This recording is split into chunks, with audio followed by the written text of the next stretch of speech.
হুসাইন রাদিয়াল্লাহু তাআলা আনহুকে ঘোষণা দেওয়া হলো, ও হুসাইন, আপনি হলেন নবীজির দৌহিত্র। হুসাইন রাদিয়াল্লাহু তাআলা আনহু যে আমার নবীজির দৌহিত্র, এবং আমার নবীজি পাক জবান মুবারকে বলেছেন হুসাইন রাদিয়াল্লাহু আনহু ওনার মধ্য দিয়ে আমার বংশ জারি থাকবে। হুসাইন, আপনাকে আমি অনুরোধ করব, এখানে আপনাকে ডেকে নিয়ে আসা হয়েছে। ইতিহাস খুলুন। হোসেনকে ডাকা হয়েছিল যুদ্ধ করার জন্য নয়। যুদ্ধ করার জন্য যদি হতো তার পরিবার নিতেন না। 6 মাসের আলী আসগরকে সাথে নিতেন না। যুদ্ধ করার জন্য ডাকা হয় নাই। 60 থেকে 80,000 মতান্তরে 1 লক্ষের বেশি চিঠি চলে আসলো কাছে, আমরা আপনার কাছে বায়াত হতে চাই। আজ বায়াত অস্বীকার করতেছেন না? বায়াত অস্বীকার করছেন। ও হোসেন রাদিয়াল্লাহু আনহু, আমরা কুফার মানুষ, বস্তার মানুষ, আমরা আপনার কাছে বায়াত হতে চাই। নবীজির দৌহিত্র হিসেবে খেলাফতের বায়াত আপনার কাছে আমরা গ্রহণ করতে চাই। যদি না আসেন আমাদের কাছে, কিয়ামতের দিন আপনাকে আমরা আল্লাহর কাছে দায়ী করব। হযরত হোসেন রাদিয়াল্লাহু আনহু বায়াত করানোর উদ্দেশ্যে, খেলাফতের ডাক দেওয়ার উদ্দেশ্যে বসরাতে গেলেন। আপনারা সকলে ইতিহাস জানেন, ইতিহাস বলার সময় হবে না ভাইজান। চলে গেলেন, অনেক সাহাবী, বৃদ্ধ সাহাবী ছিলেন, তাদের কাছ থেকে তিনি পরামর্শ নিলেন। পরামর্শ নেওয়ার পরে চলে গেলেন সেখানে। যাওয়ার সময়ে যে ঘটনাটা ঘটলো, অনেক বড় মারাত্মক একটা ঘটনা। হোসেন রাদিয়াল্লাহু আনহু যখন চলে গেলেন, একবারে ফিনিশিং কথা বলছি, চলে গেলেন। যাওয়ার পরে একটি জায়গায় যাওয়ার পর দেখা গেল ওনাকে চতুর্দিক থেকে হুর বিন ইয়াজিদ রিয়াহি, নাম কি? হুর বিন ইয়াজিদ রিয়াহি, সে ছিল ইয়াজিদ বাহিনীর সেনাপতি, সমস্ত তার বিশাল বড় বাহিনীর লিডার, সেনাপতি এসে ঘেরাও করে বলল, ও আল্লাহর নবীর দৌহিত্র, আপনাকে আমরা ঘেরাও করেছি। ইয়াজিদ বাহিনীর কাছে আপনি পরিপূর্ণ, সম্পূর্ণরূপে আপনি ঘেরাওয়ের মধ্যে পড়ে গেছেন, আপনি আক্রান্ত হয়েছেন। কেন? ও হুর বিন ইয়াজিদ রিয়াহি, কি এমন অপরাধ আমি করেছি? আমাকে কেন তোমরা ঘেরাও করছো? ইয়াজিদ বিন রিয়াহি বলেন, আমরা জানতে পারি নাই, শুধু এতটুকু জানি উনি প্রস্তাব দিয়েছেন আপনার নিকটে, উনি যেটা করতে চান সেটা করতে দিতে হবে। আর আপনি যে খেলাফতের ডাক দিচ্ছেন, খেলাফতের ডাকটা আপনি বন্ধ করে দেন। এই প্রস্তাবটুকু যদি আপনি মেনে নেন, আপনাকে রাজকীয় হালতে আপনাকে পুনর্বাসন করা হবে। নাউজুবিল্লাহ পড়বেন না? আপনাকে এমপি, মন্ত্রী, বাদশার মতো আপনাকে জীবিকা দান করা হবে। হোসেন রাদিয়াল্লাহু আনহু বললেন, আমার নানা জানের কথা, আমার নানা জানের সে ইসলামকে বিক্রি করে দিয়ে আমি বাদশার রঙকে জীবন যাপন করবো রে হুর বিন ইয়াজিদ রিয়াহি। এটা কেমন করে তোমরা চিন্তা করলে? আমার নানা জানের ইসলামকে টিকে রাখার জন্য আমার গোটা জীবন আমি দিতে প্রস্তুত রয়ে গেছি। হুর বিন ইয়াজিদ রিয়াহি, তুমি কি বুঝতে পারো নাই? তোমার কি একবারও ওই কথা স্মরণ পড়ে না? আমার নানা জান বলেছিলেন, যারা আমার আওলাদদেরকে ভালোবাসলো তারা যেন আমি নবীকে ভালোবাসলো। তুমি নবীর উম্মত দাবি করে, কেমন করে নবীর উম্মত দাবি করে নবীজির আওলাদকে তুমি ধ্বংস করতে চাও? তাকে কেমন করে তুমি অ্যারেস্ট করতে চাও? এত বড় ক্ষমতা তোমাকে কে দিল?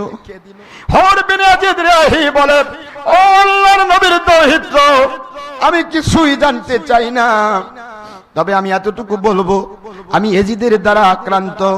এই মুহূর্তে যদি আপনাকে আমি ছেড়ে দেই, ইয়াজিদের কাছে আমি অ্যারেস্ট হয়ে যাব। আপনি মেহেরবানি করে একটু কৌশল করতে হবে। রাতের অন্ধকারে আমি টান খাটাচ্ছি, চতুর্দিকে তাবু খাটাবো, আর আপনি রাতের অন্ধকারে পালিয়ে যাবেন, আপনি মদিনায় ফিরিয়ে যাবেন। আমি বলবো যেভাবে বোঝানো দরকার ইয়াজিদকে আমি বুঝাবো।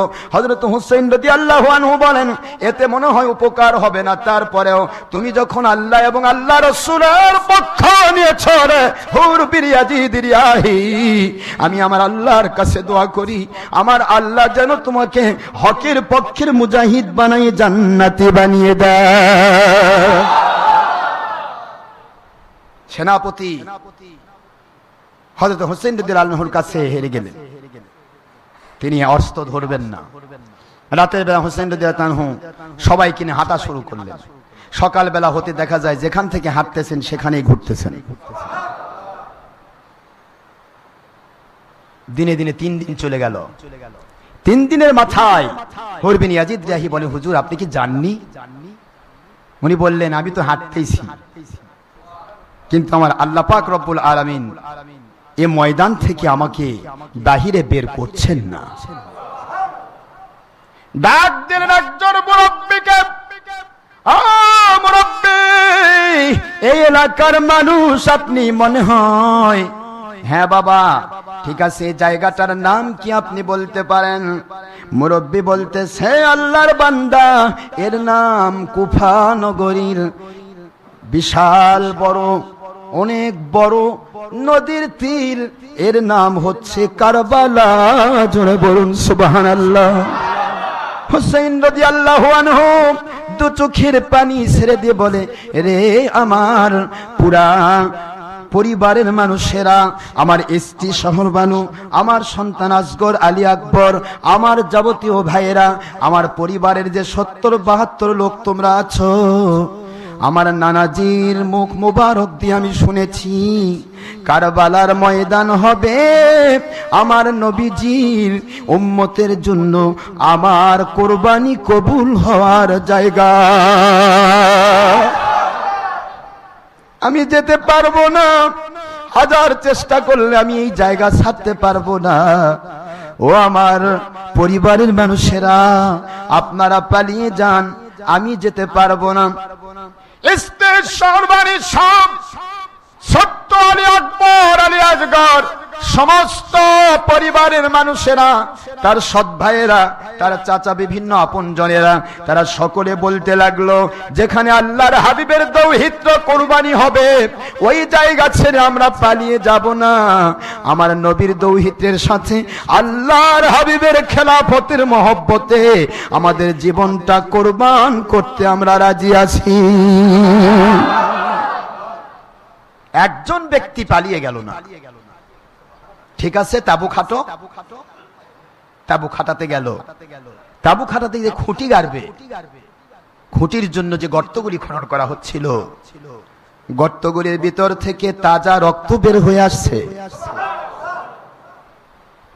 গর্ত খনন করে তার ভিতরে যখন খুঁটি গাড়ানো হলো, বিশাল বড় ইতিহাস।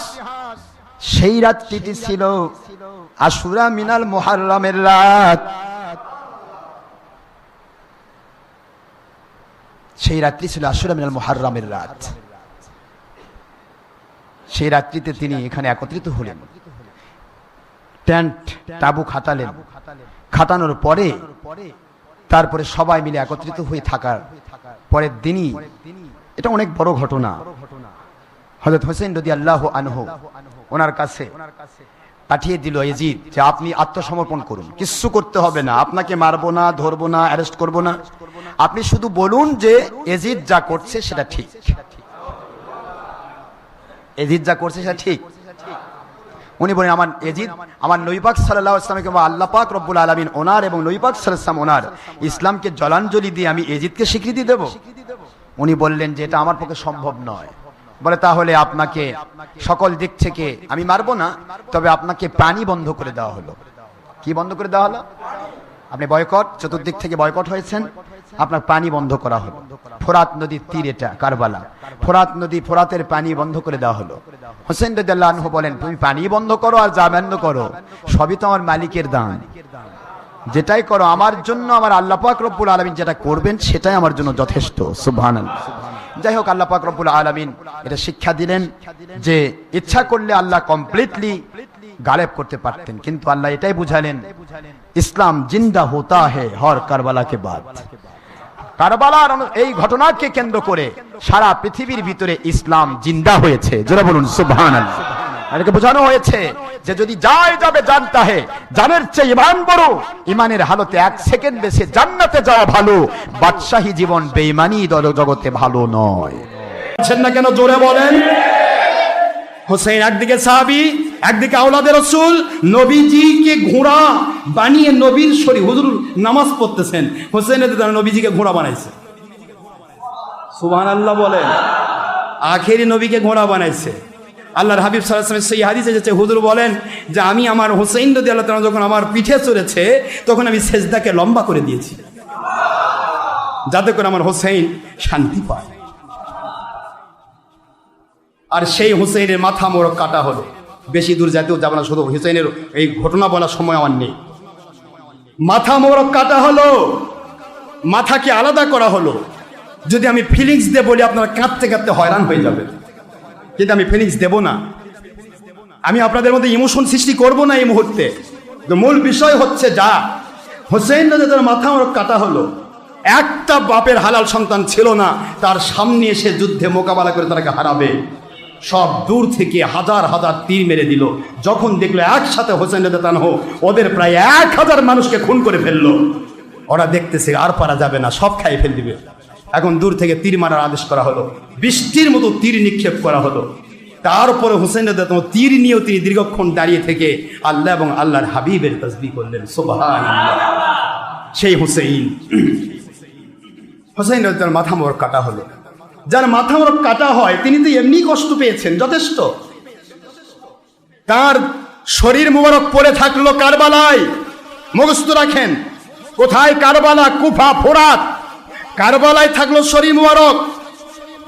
শরীর মোবারকের কাছে কাউকে যেতে দেওয়া হলো না, কারণ ওই সময় ওখানে কেউ সাহাবী নেই, সাহাবী সব মদিনায়। কথা কি বুঝতে পেরেছেন? প্রায় 300 কিলোমিটার দূরে, এত দূর থেকে কোন সাহাবী, তখন তো ইয়া নেই যে কি ঘটতেছে। সাহাবীরা সবাই জানে যে তিনি প্রায় 1 নয় 2 নয় প্রায় 60,000 পত্র পাইয়া দাওয়াত পেয়ে, খলিফা খেলাফতের দাওয়াত পেয়ে তিনি গিয়েছেন, তিনি আদরে আছেন। কিন্তু তার কাছে চিঠি লেখার তো কেউ নেই, চিঠি পৌঁছতে তো লাগবে কয়েকদিন। কথা কি বুঝতে পেরেছেন? 10 দিন চিঠি বুঝতে লাগবে। হোসেন রাদিয়াল্লাহু তাআলার শরীর মোবারককে সৎকার করার কেউ নাই, পড়ে রয়েছে। আপনার আমার শরীর মোবারক থাকলে 2 দিনে গন্ধ ধরে পচে যাবে। হোসেনের শরীর মোবারক রাখা হলো 10ই মুহররম। মুখস্থ রাখেন, কত মুহররম? কত মুহররম? আশুরা মিনাল মুহররমে শরীর মোবারক কারবালার সেই ফুরাতে উনি সহ যাবতীয় যত আল্লাহর ওলিরা ছিলেন, হোসেন রাদিয়াল্লাহু সাথে যারা সাহাবীরা ছিলেন, সকলের ডেড বডিটা ওখানে পড়া থাকলো। হোসেন রাদিয়াল্লাহু মাথা মোবারক কাটা হলো। মাথা মোবারক কেটে কাটা হলো।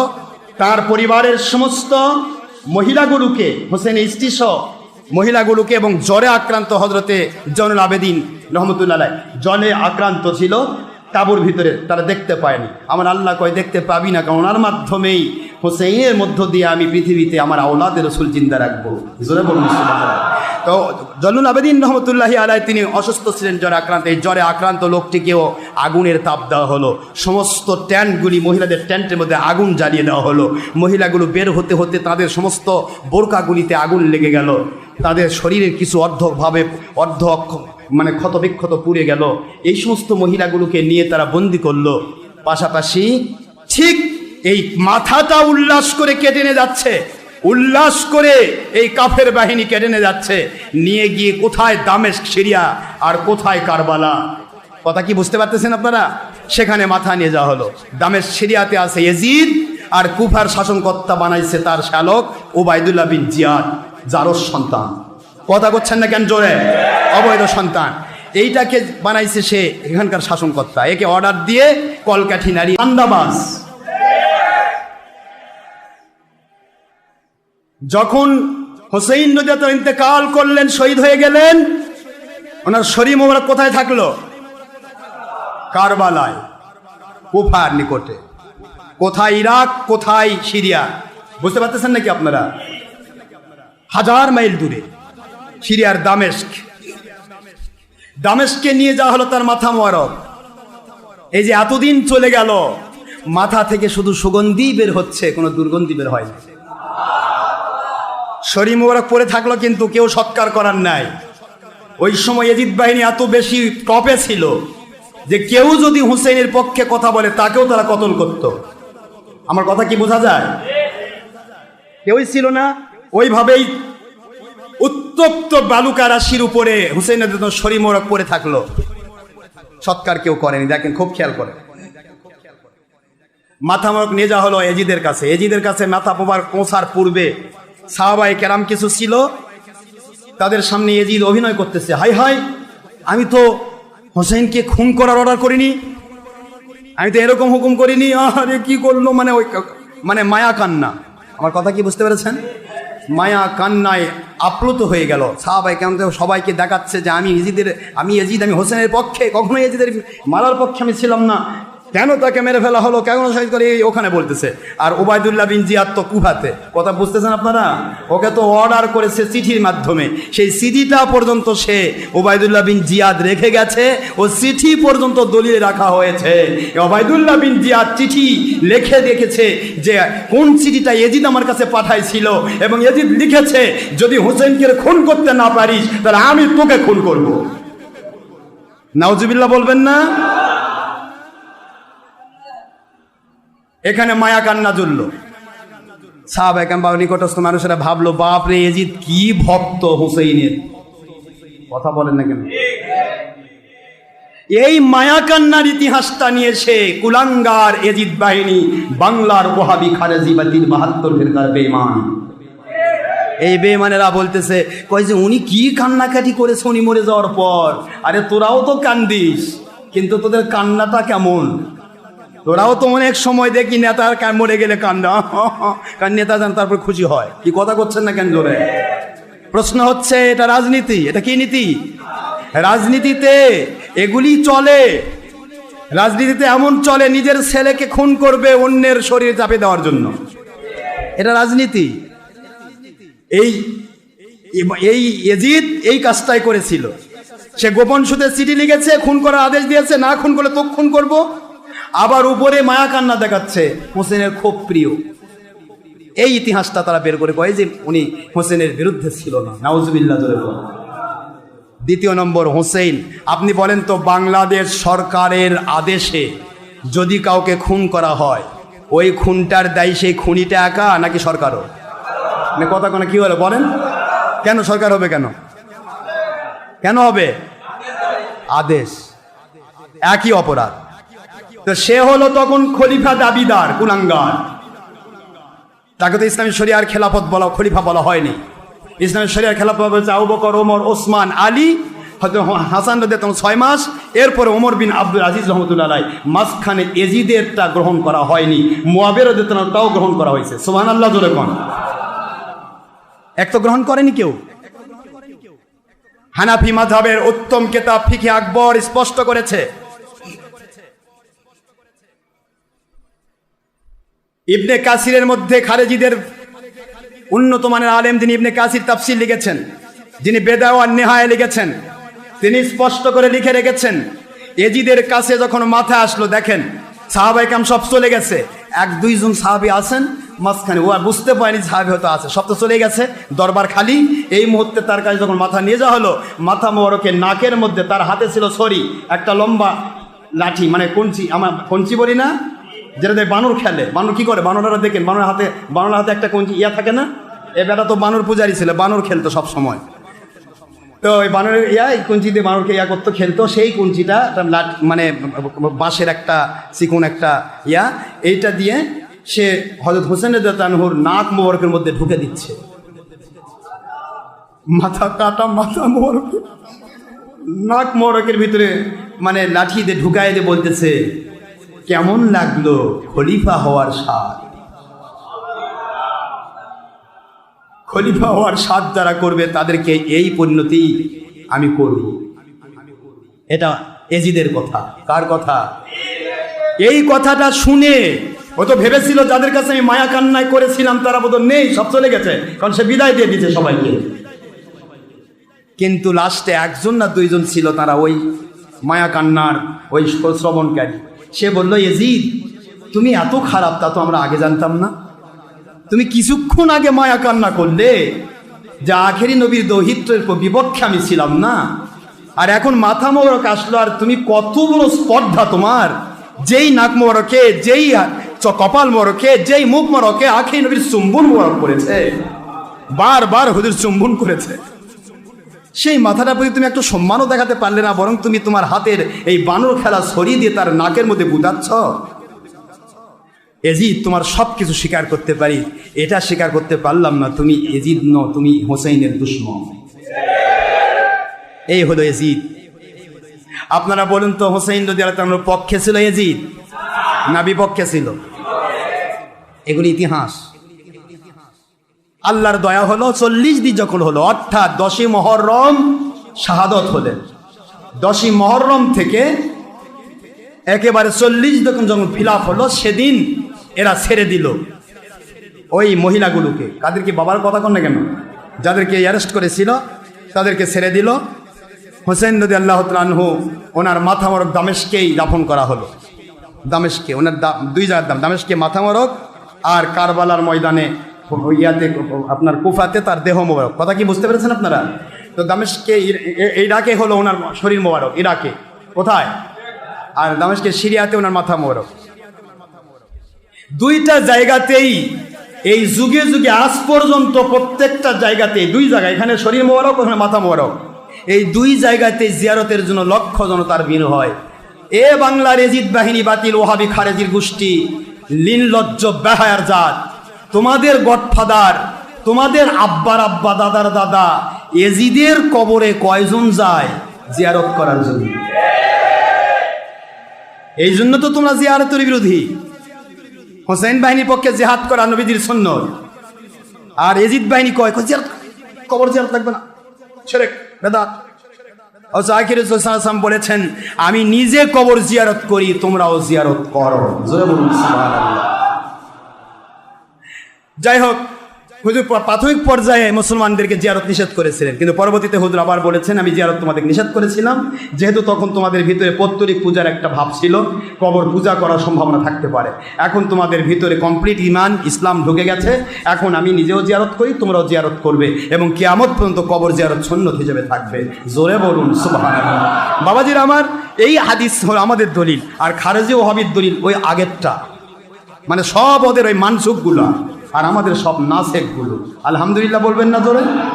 এখন প্রশ্ন হলো, এজিদ বাহিনী ছেড়ে দিল, মাথা এখানে গেল, কুফা নগরী থেকে, জেলখানা থেকে বের হয়ে পরিষ্কার কেতাব প্রমাণ করে আল্লাহর হাবিবের সাহাবায়ে কেরামের মধ্য থেকে যারা ছিলেন কয়েকজন মহিলা, কি বলে না, কয়েকজন মহিলা এবং হযরত জয়নুল আবেদিন রহমতুল্লাহ আলাইহি আওলাদে রাসূল, তিনি সকলে মিলে নিজেদের বাহন উঠে চলে গেলেন। গিয়ে ওখানে কারবালা ময়দানে গিয়ে দেখেন হোসেন রাদিয়াল্লাহু তাআলা আনহুর কাটা শরীর মুবারক 40 দিন পার হয়ে গেছে, এখনো কাটা শরীর মুবারক, এবং যারা শহীদ হয়েছিলেন, বীরের মতো যুদ্ধ করতে জিহাদ করে শহীদ হয়ে গিয়েছিলেন, ওনার সাথে যত মানুষ গিয়েছিল, যতগুলি মানুষ জিহাদে গিয়েছিল, একজনকেও এজিদ কাফের বাহিনী কোনোদিন সরাসরি যুদ্ধে শহীদ করতে পারে নাই। সকলেই একটার পর একটা শত শত বাহিনী যখন খেয়ে ফেল দিচ্ছিল, সকলকেই তারা দূর থেকে শত শত তীর মেরে দিয়ে তাদেরকে ধরাশায়ী করেছিল। এই বীর পুরুষগুলো, তারা যে কাটা কাটা মাথা, এই কাটা মাথাগুলো, সব মাথাগুলো তো আলাদা হয়ে গেছে, শরীর শুধুমাত্র ধরগুলি পড়ে রয়েছে। এই প্রত্যেকটা বডি, একটা বডিও এই 40টা দিন ধরে সূর্যের আলোক রশ্মি গ্রহণ করলো এবং মাটির উপর পড়ে থাকলো। বালু কেরাসিত আগুনের মতো গরম হয়, মরুভূমির বালু, কিন্তু একটি শরীর মুবারকের কোনো পরিবর্তন ঘটে না। আল্লাহু আকবার বলুন। একটি শরীর মুবারকের কোনো প্রকার পরিবর্তন হয় না। এজিদ বাহিনী বলেছিল, এদের মাথা কেটে ফেলা হলো, এরা এই মরুভূমির মধ্যে জনমানবহীন, জনমানব শূন্য এরিয়া, এই এরিয়ার ভিতরে এরা পড়ে থাকবে।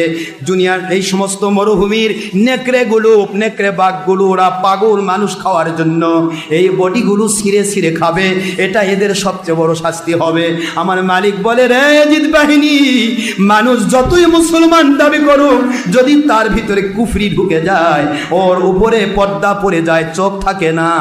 যারা আল্লাহর জন্য শহীদি মর্যাদা পায়, ওদের শরীর কোনো কুকুর জন্তু জানোয়ার তো দূরের কথা, কোনো পিপিলিকা দূরের কথা, মাটি পর্যন্ত খাওয়া আমি আর আল্লাহর নবী এবং আল্লাহ পাক বলেন আমি আল্লাহ আর আমার নবী হারাম করে দিয়েছি। জোরে বলুন সুবহানাল্লাহ। হযরত হোসেন রাদিয়াল্লাহু আনহুর সমস্ত ফ্যামিলি মেম্বারেরা সকলে মিলে ওখানে তারা একটা দোয়ার আয়োজন করলো, দরুদ সালামের আয়োজন করলো। এখানে তারা নিজেদের বাহন ছিল উট, কি ছিল বলেন? উট জবাই করলেন। কোন দিন? 40 দিনের পর। কোন দিন পর বাবাজি? 40 দিনের পরে উট জবাই করলেন। জবাই করা উট পুরা এরিয়ার মধ্যে মানুষদেরকে দাওয়াত দেওয়া হলো। এই যে খাওয়ানোর ব্যবস্থা করা হলো, হুসাইন রাদিয়াল্লাহু আনহুর ইন্তেকাল শহীদি মর্যাদা এবং তার সাথে যারা শহীদ হয়েছে তাদের 40 দিন পরে খাওয়ানোর ব্যবস্থা করা হলো। এইটাকে বলা হয় মুসলমানদের 40। জোরে বলুন সুবহানাল্লাহ। হুসাইন বাহিনীর কাছে 40 আছে, ইয়াজিদ বাহিনীর কাছে 40 নাই, কারণ ওরা নিজেদের পেট পূজা। ইয়াজিদ বাহিনী তারা হোসেনের বিরুদ্ধে সেই যে 40 হয়েছে, আল্লাহর নবীর সাহাবায়ে কেরামগণ দলিল না দলিল না, এই যে দলিল আসলে এরকম অসংখ্য দলিল আসছে। কোনো মানুষ ইন্তেকালের 40 দিন পরে